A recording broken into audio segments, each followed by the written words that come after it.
Hello students, how are you all? I hope you are doing well. Today we are going to discuss chapter 18, wastewater management. Let's warm up.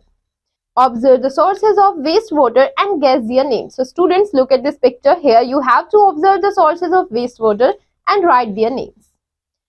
Let's know about source of liquid waste, sources of water pollution, the sewage system, uses of treated water and sludge, alternative methods of sewage disposal, steps to prevent water pollution. So students, these are the topics we are going to discuss in this chapter. All living organisms generate waste. Nature manages this waste efficiently and wisely. She uses trees to clean air and soil organisms to recycle waste and keep the soil fertile. She keeps the waste clean by letting aquatic organisms recycle waste. For centuries, she managed the waste generated by us too.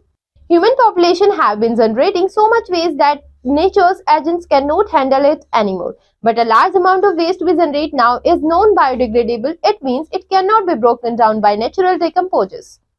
That is why it has become important for us to find efficient ways to manage the waste we generate. So student, आप सबको पता है कि nature ने खुद से ही एक waste management system बनाया हुआ है जो रिसाइकल करता है, लेकिन अब हम लोग इतना ज्यादा नॉन बायोडिग्रेडेबल वेस्ट प्रोड्यूस करते हैं कि वो अब नेचर जो है ब्रोक डाउन नहीं कर सकती है.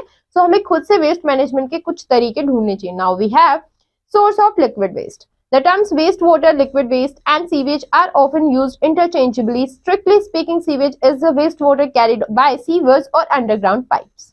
Here, municipal wastewater.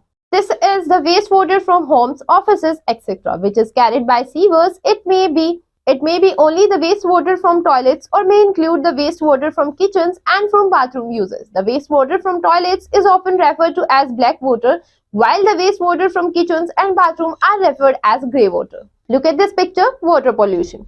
Discharge of undesirable substances into water leads to water pollution. The substances which bring about the undesirable change are called pollutants. Here we have sources of water pollution. First is industrial waste. Industries cause water pollution as they release their untreated wastewater into water bodies. These contain harmful chemicals such as mercury, lead, copper and cadmium, which can affect the nervous system and cause skin infections. Now we have domestic waste. This includes waste generated in homes due to day-to-day activities. Human excreta, food waste, plastic wrappers, soaps and detergents are normal garbage generated in homes. Then we have agriculture waste. Excessive use of chemical fertilizers, insecticides and pesticides in agriculture farms harms groundwater. They also get swept by rains and drains into rivers and lakes. This nutrient-rich water promotes the growth of weeds and resulting in eutrophication.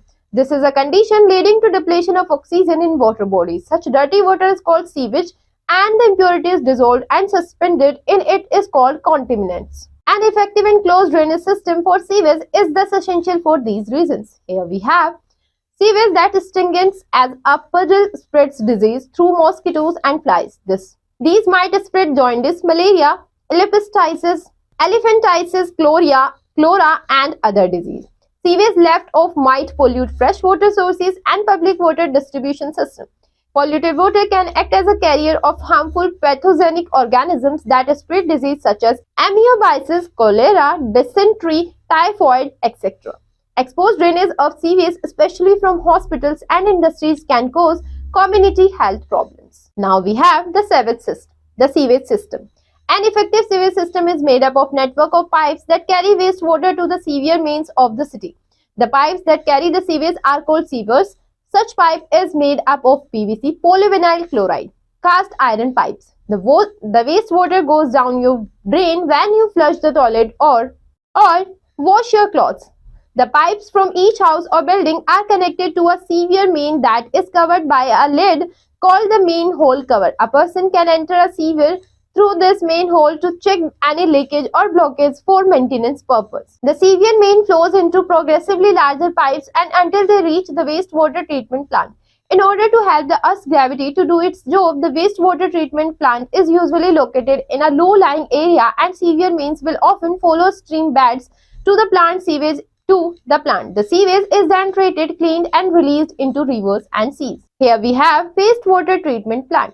Sewage water has to be treated before it is let off into water bodies. For this purpose, sewage is treated in a wastewater treatment plant. The treatment is done in 3 steps: primary, secondary and tertiary. Look at this picture, students. Water treatment. Primary treatment. This happens into 3 steps. First is screening. It removes material that can be easily collected from raw waste water before they damage or clog the pipes of primary treatment tank. The sewage is screened by passing the waste water through screens of vertical bars that help to remove all large objects such as coins, rags, sticks, plastic packets are carried in the sewage stream. The solids are collected and later disposed of into a landfill.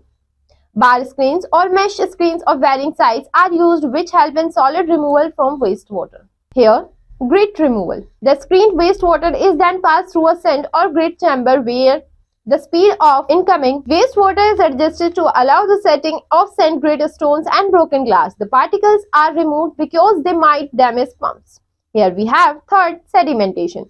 It is performed after removing grit by passing water through large tanks commonly called sedimentation tanks. The solid waste called sludge settles down while lighter impurities such as oil and grease called scum float on the water surface. The tanks gently pump out the sludge from the below while the scum on the top gets skimmed away. So student, this is the first step, that is primary treatment. Now students, look at here. Now we have a check and mate. You have to do it by yourself as we already read about these things. Now we will do secondary treatment. In this second step, the biological content or organic waste of the sewage is decomposed with the help of bacteria. This is done in open tanks called aeration tank. Air is blown into this tank to speed up the action of aerobic bacteria. This process is called digestion.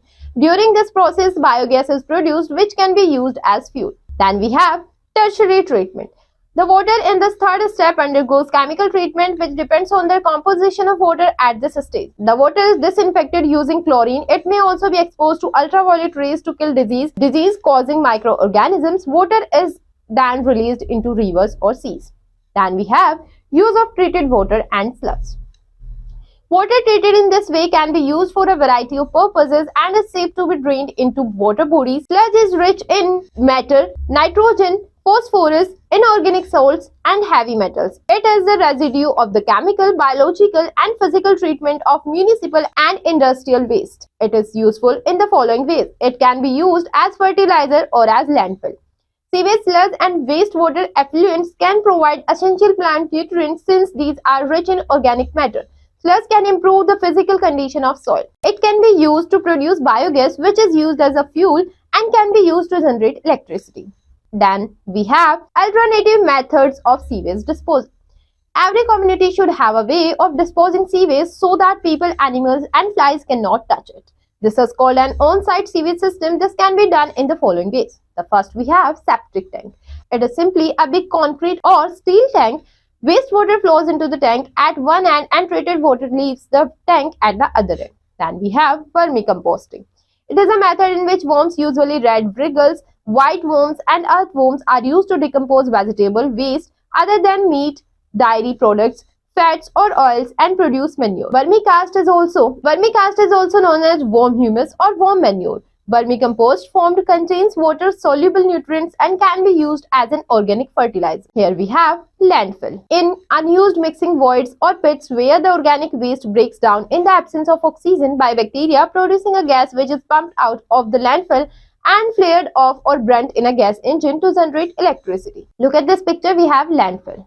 Then incineration. It is disposal method in which solid organic wastes are subjected to combustion so as to convert them into residue and gaseous products. This method is useful for disposal of solid residue from wastewater. Here we have steps to prevent water pollution. Water pollution is a huge threat to mankind and the need of the hour is to take adequate and necessary steps to prevent the same. People should be educated about the effects of pollution and also the ways of preventing it. Pollution of water can be controlled in the following ways. Here, industrial waste should be treated and rendered harmless before being discharged into water bodies. Excreta of humans and animals along with organic waste should be used in biogas plants to produce fuel and manure. Excessive use of chemical fertilizers and pesticides should be avoided. Garbage and carcasses of animals should not be thrown into water bodies. Sewage treatment plants should be built to prevent sewage mixing with water. Look at this picture, we have students spraying of pesticides. Now we have check and wait, as we already read about these things, so you have to do it by yourself. What we learn in this chapter, now we will discuss it in a nutshell. All living organisms generate waste and nature manages this waste very efficiently and wisely. Humans' population have been generating so much waste that nature's essence cannot handle it anymore. Discharge of undesirable substances into water, which can change the physical, chemical, and biological properties of water, is called water pollution. Industrial pollutants contain harmful chemicals such as mercury, lead, copper, and cadmium.